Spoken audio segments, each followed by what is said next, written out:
ইরাকে একের পর এক হামলায় ইরান সমর্থিত মিলিশিয়া গোষ্ঠী জড়িত রয়েছে বলে দাবি করছে বাগদাদের মার্কিন দূতাবাস।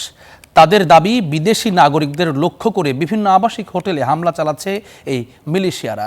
এদিকে ইরাক ইরানের সীমান্তে ঘাঁটি গেড়েছে ইরানের পক্ষে লড়াই করতে ইচ্ছুক ইরাকি কুর্দি বাহিনী। ইরানের হামলার জন্য সেখানে প্রশিক্ষণও নিচ্ছেন তারা। একের পর এক হামলার শিকার হচ্ছে ইরাক। তেল ক্ষেত্র থেকে শুরু করে হামলা হচ্ছে বিদেশি নাগরিকদের হোটেলেও। শুক্রবার ইরাকের কুর্দি অঞ্চলের ইরবিলের একটি হোটেলে ড্রোন হামলা হয়েছে।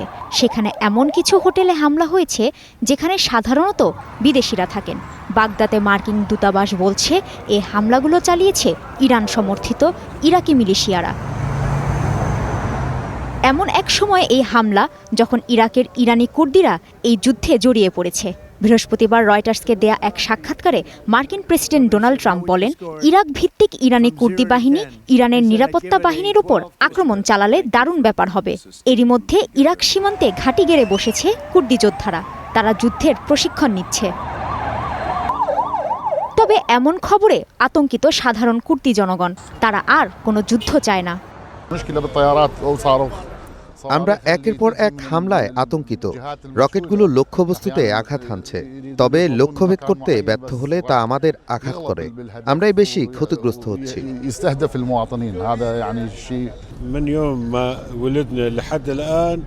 এমন যুদ্ধ পরিস্থিতিতে আমরা কিভাবে ভয় পাবো না?